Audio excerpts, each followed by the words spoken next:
Out of all the action scenes in Quantum, I think the boat chase is the worst. Again, I understand what is kind of happening, but I don't really understand how. Which brings me to the end of the boat chase. There has got to be a shot missing. The sequence tries to create more movement and excitement by piling on additional elements besides our main boats. Water is constantly splashing into the camera to create even more visual motion. You throw a second innocent boat in the foreground, and you have our main boats appear out from behind them. This is meant to generate more of a feeling of speed, giving some context as to how fast our good guy and bad guys are going in comparison to this stationary object. It would have helped to get an idea of what kind of bay they're driving around in, and the geography of where things are. There's no sense that now they're headed near some fishermen or tugboats. I mean, is Green still able to watch all this, or are they too far away now? Bond dramatically dispatches the final boat with an anchor. No idea how. I've really tried to figure out how this works, but I just can't. The bad guys leap on top of Bond's boat. I get that. Camille gets knocked out and Bond ducks. Okay. The bad guy pulls himself up, like he's about to shoot down on Bond. Fine. Bond sees the anchor and throws it into the bad guy's boat. Got it. I don't know why they needed 3 shots to show that, but whatever. The bad guy is about to make his way to the top of his boat. The anchor rope suddenly gets taut. Then the bad guy boat gets pulled out from under the bad guy, with its stern going up in the air and flipping upside down. I do not get this. I can completely understand why so many people walked out of Quantum frustrated. My guess, and here again I'm going to try to help this film, and that's another thing. Just because they don't want to spoon-feed a movie to audiences, try to make an intelligent movie and not have all the answers clear, doesn't mean I want to try to figure out all of them. The filmmakers have to do some work too. Anyway, my guess is that the hook, and that's what I should be really calling it. It's not an anchor, it's a hook Bond throws into the boat. So this hook is attached to an anchor, and Bond throws the anchor overboard. The bad guy's boat keeps moving until the anchor yanks the bad guy's boat, thus flipping it over. But we don't see Bond throw any anchor overboard. Maybe Bond accelerates his boat, driving it from out and under the bad guys. The hook snags the boat, thus flipping it in this improbable direction. But we don't see Bond accelerate his boat when the flip occurs. We see the rope uncoiling prior to the flip, yet Bond's boat is not moving any faster from out and under the bad guys. Both vehicles are in the same place and moving at the same speed when it occurs. I'm not sure what the real explanation is and how they ever missed putting a crucial shot into this big dramatic conclusion of the boat chase that they spent so much time and money on making. They use this boat flip in the trailers and commercials, but it doesn't make a lick of sense. Out of all the hyper-edited action scenes in the film, I can understand and piece together what's happening in all of them. But the boat chase, for me, is the most confusing, and I anticipate never getting a clear-cut answer to this boat flip question. This is the style for most of the action that follows throughout the rest of the film. The airplane scene, the climax in the brown, flammable hotel, and it doesn't get any better. Actually, my favorite action scene is Bond's fight with Slate. It's put together a bit better. I can appreciate the brutality that's happening between them, and there are no random cutaway shots of hotel maids or anything like that.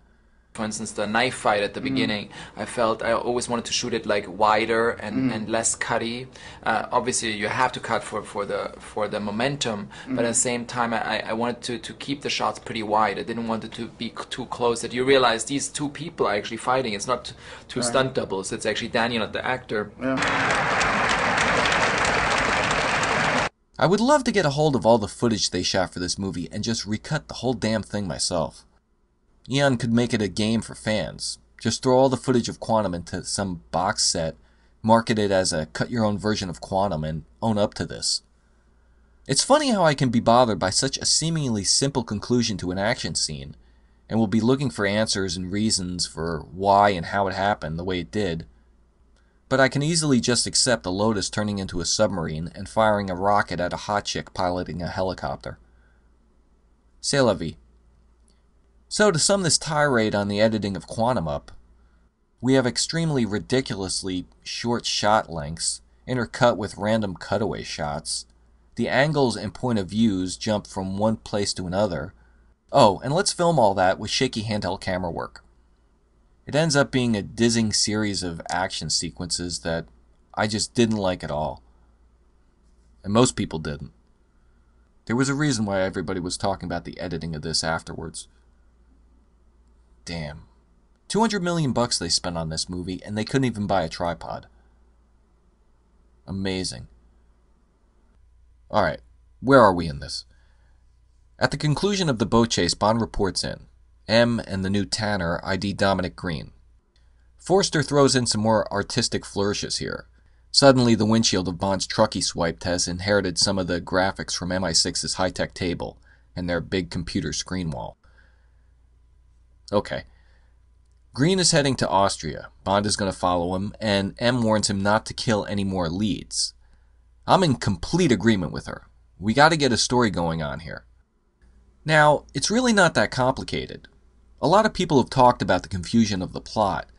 They walked out of Quantum not understanding the story and were just left befuddled by what was going on. I think we can sum it up with two exchanges in the film. We do nothing to stop a coup in Bolivia, and in exchange, the new government gives America the least any oil found. If it's oil you want.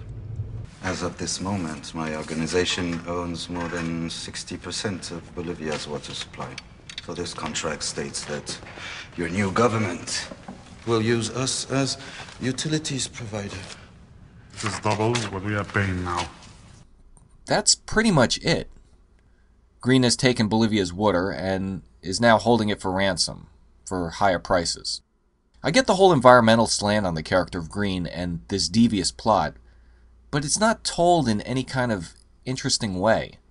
Our bad guy is someone who wears suits and has meetings. There's not a lot of dynamic devilry going on. Maybe they could have jazzed this up by having Green in the middle of overseeing the diversion of water underground. Yeah, images of A View to a Kill are flashing in my head as I say that, but at least he would have something to do other than sit around with his buggy eyes. There he is in charge of exploiting all these Bolivian workers who are unknowingly assisting in their own country's loss of water to Quantum. He could have done more villainy things instead of just this wacky move. Is he one of ours? No? Then he shouldn't be looking at me. I always thought that was a really strange moment. He shouldn't be looking at me. That might have given us some memorable scenes. Big sets with lots of extras milling about for the climax. Forrester could have done his water action scene as Bond breaks up the place, ruining Quantum's plans, releasing the water back to the people. They could have done something to get us more involved with this whole thing. It just comes down to the general signing a contract. Here's another strange thing. As Green makes his agreement with the CIA to stay out of his way, he also asks them to get rid of Bond for him. It's James Bond, British Secret Service. I don't know how I could have missed that. I will need you to get rid of him for me. Yeah. That's not gonna be a problem. I don't know where that goes, since that threat never seems to come up against Bond. The CIA tries to catch Bond later in that one scene, and that's only because Bond goes to their office. No one from the CIA is ever trying to track him down or anything. That might have had some dramatic potential had Felix been assigned to find Bond and eliminate him. His conscience would be pulling him both ways between his orders to kill his new blonde friend and with the agency where he doesn't agree with the decisions being made, but hey, his career, man. Maybe then the return of Felix would have been more compelling, instead of him just sitting off to the side. Like here at Green's party. Just another random cutaway shot. Like with this again, they could have elevated the stakes for Bond through the story. Give him something else to contend with. But that CIA threat just vanishes, and then pops up for one scene, and that's it. Sometimes I suspect Quantum must have been drastically cut down, or one of those earlier scripts had much more going on in it. And they just tried to whittle things down to the bare essentials to make the movie so short later on. They wouldn't cut out the action scenes, so This seemingly simple story just plays out as a jumbled mess, with unresolved half-assed subplots going on that don't add anything other than more distraction. The one good thing about this scene is that Beam gets a good line to cap it off. You know who Green is and you want to put us in bed with him. You aren't kidding, right? Yeah, you're right. We should just deal with nice people. There's not a lot of humor in Quantum, so it's refreshing to hear something light. Although there's another meaningless cutaway shot of the stewardess pouring a drink. You could laugh at that during this flight. Wow, this review has just been a chorus of me griping about everything in Quantum. Well, I got some positive things here, since the opera scene is one of my favorite scenes in the movie. I still have complaints about it, though. As Bond arrives in Austria, he follows Green to the opera. It gets off to a shaky start with blazy establishing shots of the outside of the place. I can't get a handle on the layout of this joint. Bond easily slips in through the back entrance. That's always the best way to crash into a joint. Just look like you belong. He borrows a tux, snags a Quantum goodie bag, puts in the earpiece, and is ready for some eavesdropping. I like how Craig casually breaks and tosses the bathroom handle to the side. Pretty smooth. He looks out over this crowd, and this is the closest the movie gets to what I was expecting to say. We know Quantum is powerful and mysterious. We have no idea who is connected with them. Bond doesn't know who the bad guys are. This is how I envisioned things would start out in Quantum. Bond is literally in the dark about them, and then gradually through the story, he's able to cast light on them, and they start falling like dominoes. Even though Bond is able to ID a few guys with a nifty 3D camera somehow, their identities are pretty much moot. They never come into play. Oh, we're told later this one guy... He keeps a very low profile, but is one of the Prime Minister's closest advisors.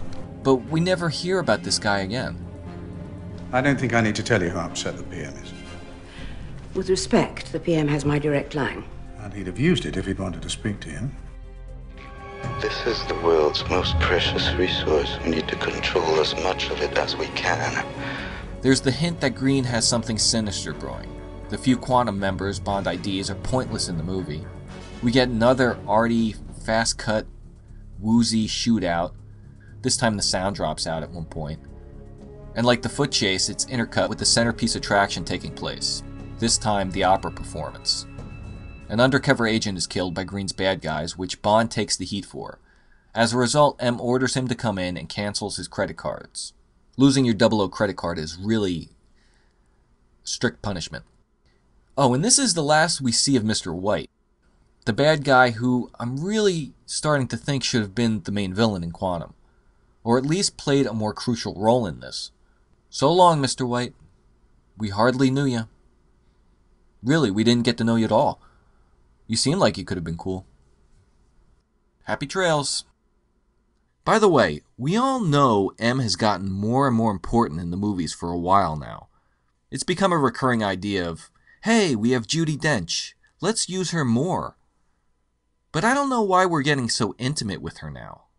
She's taking off her makeup, running a bath. Whatever happened to M just sitting behind a desk and playing the role of an authority figure?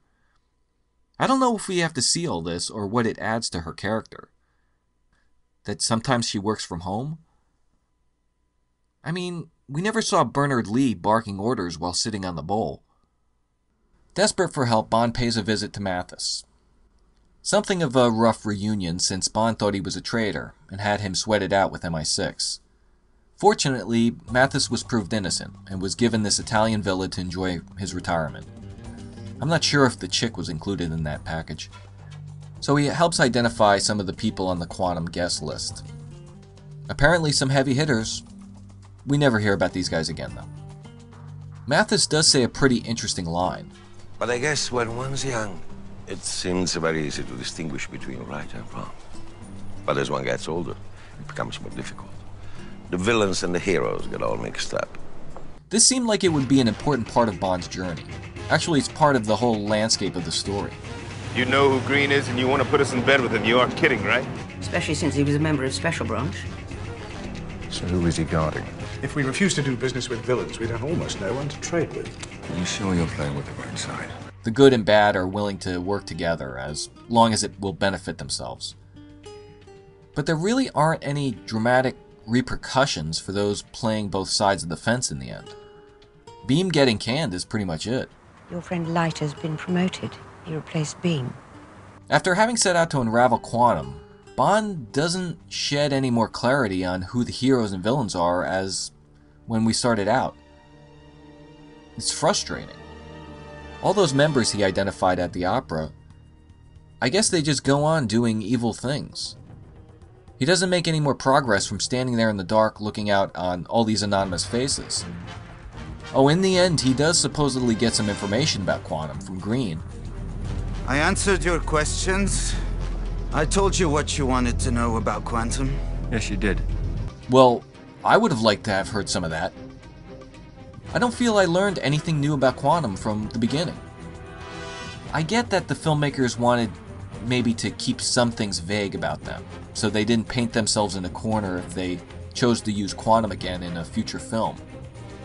But you gotta give us something. It's nice to see the return of Mathis. I really would have liked if his presence was actually a bigger part of the story and he had something more to do, though. The biggest thing he does is comment about Vespa to Bond. Oh, he does get Bond his passport and introduces him to his connections in Bolivia. We'll get to that in a bit. But I think they just might have thought it was just cool to bring that character back. This villa scene is kind of funny, actually. Forrester manages to make even this simple scene strange. These two guys are talking, and then this chick says, Amore, dai, vieni, voglio sentire le tue mani sulla schiena. I want your hands on my skin. That's pretty subtle. I often have chicks telling me that when I'm entertaining guests. What a shock. We get another peculiar cutaway to end the scene on, of this chick looking at Bond polishing off his drink.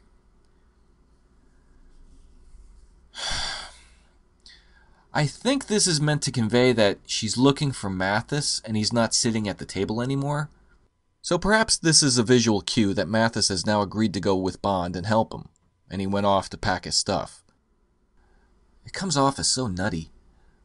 Maybe if helping Bond was something he was really unsure of doing, it takes some coercion on Bond's part and it really starts to look like Mathis will be staying put, rubbing down this chick. But that exchange is much more matter of fact. Come with me. He's just thinking about it for a second. Anyway, this cutaway feels too brief to carry any importance anyway. So it momentarily hangs there and ends the scene on a weird note. I guess Forrester doesn't like using a lot of establishing shots. We're not shown the outside of the plane. So the inside shot, for some reason, it just looks a little oddball to me. Bond and Mathis talking, it's good. We're reminded of Vespa again and that Bond is still hung up on her, and they get to mention Bond's drink. But I don't do that much traveling, but this setup looks strange. There's Bond sitting at the bar, and I guess it's right in front of all the passengers sleeping, like that's them in the foreground. Like that's how this works? It's like he's sitting in the middle of a slumber party.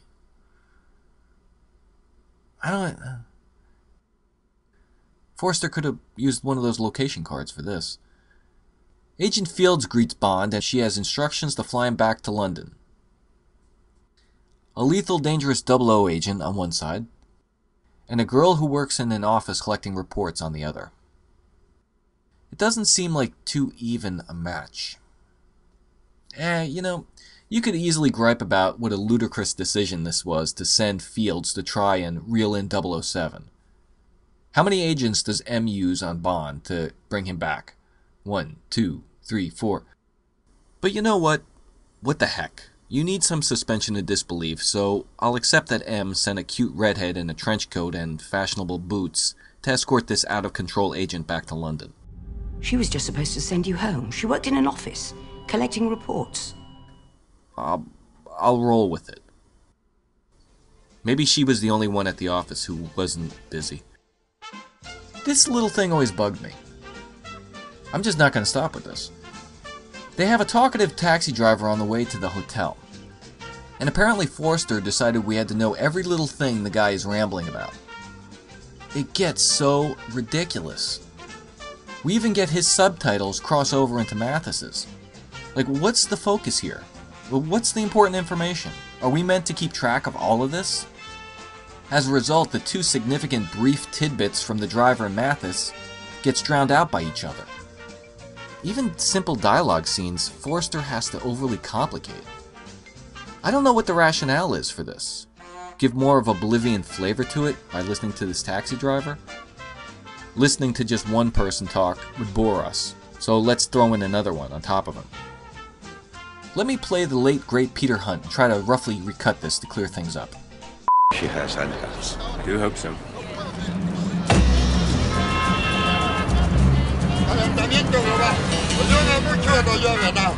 He blames the water shortage on global warming.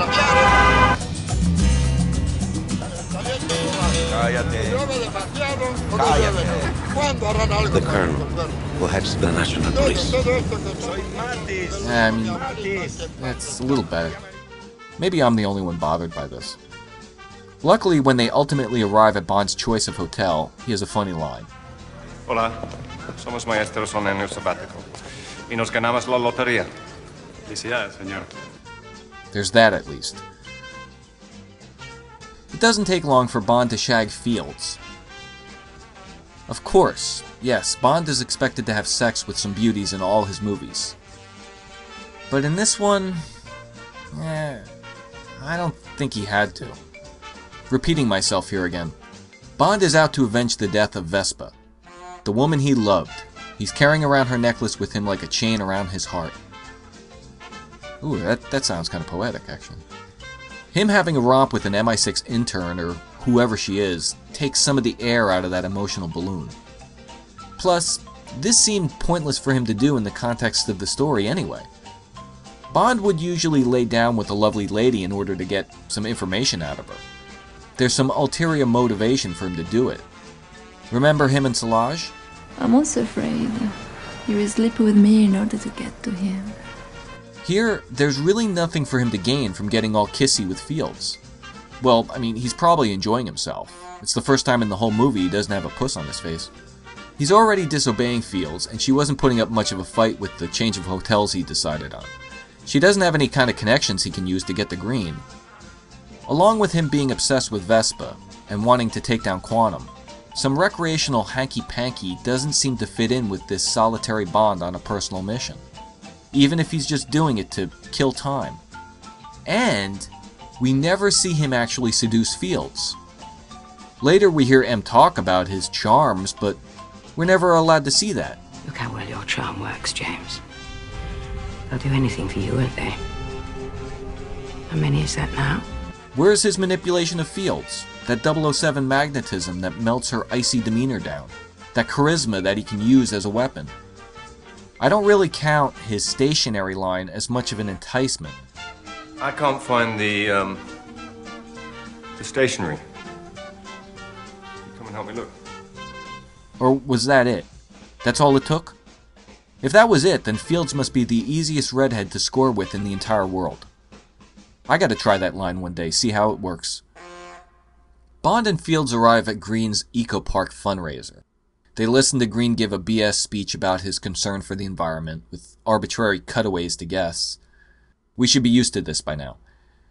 Oh, plus Felix and Beam are in attendance, just sitting there.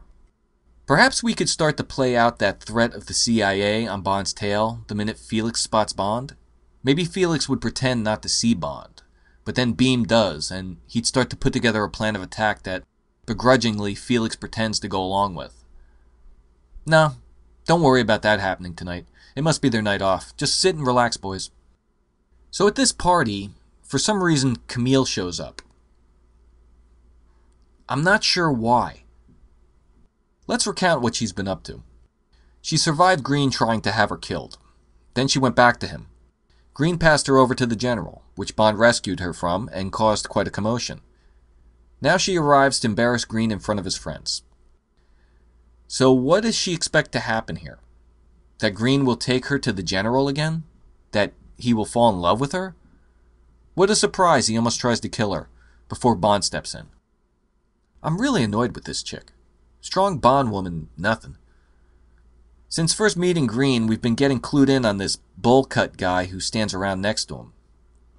At first you might have thought that this guy was just another unimportant person Forrester decided to cut away to indiscriminately during scenes.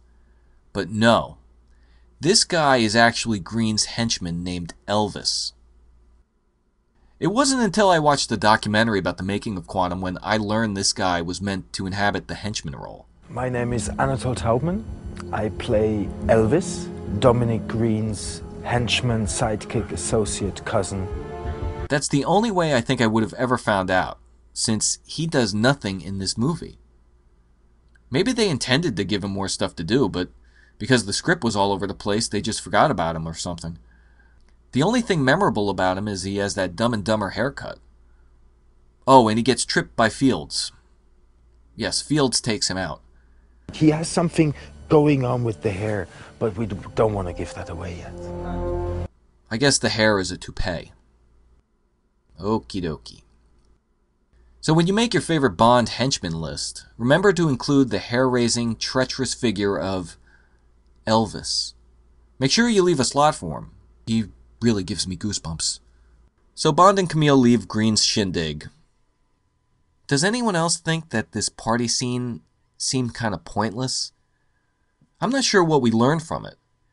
It used to be Bond would go to a party, a casino, some meeting, or just be sneaking around, and it would serve a purpose in the story. He would see something, find a clue. There would be something dropped in the scene to not only show how cool and smart Bond is, but to move the story along and help him get to his ultimate objective. Here, I don't know. We hear Green talking about this Tierra Project thing, which really doesn't seem like a big secret since apparently everyone at this party is there to contribute to it. Bond meets the Colonel, who will be responsible for the death of Mathis, and becomes another background bad guy. An unnecessary one if you ask me. And Bond asks Camille to show him the Tierra Project. The whole party scene feels like a long way to go for very little. Bond and Camille are out on the road and they get stopped by the local police who have stashed a bloodied Mathis inside Bond's trunk. A little gunplay, Bond kills the two cops, and Mathis gets shot. It's a nice moment with Bond holding Mathis. Then they start talking and things get hazy. Is Mathis your cover name? Yes. Not a very good one, is it? What does this mean? I don't know. I'm not even going to bother speculating on this dialogue. I'm getting sick of doing that with this movie. I'll only say it has left me puzzled, and I'm not sure what exactly him admitting Mathis is his cover name means, or what or if it has any kind of significance to his assistance to Bond. I know some people were left confused by that little trick of Le Chiffre in Casino, when he says to Bond, "Your friend Mathis is really my friend Mathis." That's simple. He's just trying to trick Bond and keep suspicion off Vespa. This one here, no clue. Could Bond be referring to the name Mathis used when dealing with the Colonel? Meaning he used his real name Mathis with the Colonel. Which explains why Bond would say, Not a very good one, is it? So Mathis didn't even think up a fake name for himself when dealing with that bad guy? I'm stopping. I spent too much time on this. Whatever the explanation is, it's not clear. I can't figure it out. And it just ends up confusing Mathis's final moments. If you have any theories, let me know. After that head-scratching moment, it's a nice scene with Bond holding his friend and Mathis offering up final advice to forgive Vespa and himself. It ends with Bond dropping the dead Mathis in a garbage bin. I don't get it. I don't know why he does it. What is the upside to this, other than just leaving him in the street? Moving him away from traffic and the bad guys, maybe? It's almost there just for a pointless example to show how cold and hardened Bond can be, even with his dead friends. It would have been a nice bit of irony if Bond used Mathis's own advice in Casino Royale regarding being dead. I hate to say it, but the accountants seem to be running MI6 these days. His legend precedes him, the way lightning precedes thunder. He is the most interesting man in the world. But I guess when one's young, It seems very easy to distinguish between right and wrong. Being dead doesn't mean one can't still be helpful. And he uses Mathis's body in some way to help his mission. But I don't see how tossing him in the garbage does that. The only thing I understand what would help him in his mission is taking the money out of his wallet. Maybe the trashing of Mathis was like it's been speculated by some fans, for Bond to complicate the crime scene and buy him some time. But we're never shown any delay in the investigation. Besides, the Colonel, the guy in charge of the police, is the one who planned Bond's traffic stop, so it's likely he'd know instantly what happened there just by being told of it. The next thing we hear about it is Tanner informing M that Mathis was found dead. Rene Mathis has been shot dead in Bolivia. The police claim it was Bond. Oh, I can't let this one little scene just pass. Check this out, how this is all put together. Tanner tells M the news via his little camera, and he pops up on M's computer. And then M looks off through her clear video wall at him, sitting at his desk. Another really strange choice. First time I saw this, I didn't know what was going on. He's giving her some important information, so I don't know why they wouldn't keep the camera on him instead of this very strange shot. Unnecessarily arty. I don't get it. Confusion. Where's simplicity? Where? Anyway, if Mathis had indeed betrayed Bond, then him getting dumped in the trash would make some sense. Bond's showing no respect to this guy who sold him out. But Mathis didn't sell him out, and when he's holding him, Bond appears to be genuinely hurt his friend is about to die. Or was Mathis indeed a traitor? Could he have been a triple agent? Did he do something underhanded that just wasn't made clear? And what's with the cover name? They're not trying to insinuate that James Bond cover name thing again, are they? Am I missing something here? It's just another moment in the film that left me confused. Why would you throw your friend in the bin? He wouldn't care. Well, yeah, okay, but why couldn't you just leave him on the street? He wouldn't care. But maybe you could just leave him lying next to the bin and not throw him inside it. He wouldn't care. Right, but it just seems like a meaningless action to do this to your friend. He wouldn't care. I know he wouldn't care, but I care. I like the dude. He could have stayed with that wacky chick rubbing her skin at the villa, but he was helping you out by coming all the way to Bolivia. He wouldn't care. Forget it. They could have kept Mathis alive to possibly pop up again in future films. Bond is in Europe, he can give Mathis a jingle. He could be like his Sala. I don't even mind that they killed Mathis off, had he played a more important role in this. What'd he do? He ID'd some bad guys that never come into play, got Bond a passport, snagged him an invite to a party where nothing happens, briefly introduced Bond to this colonel, gets killed the next time we see him, and had a puzzling death scene that added more confusion to things. It wasn't much of a return appearance. I'm sorry, Mr. Green, but we have to go. Please, my friends call me Dominique. I'm sure they do.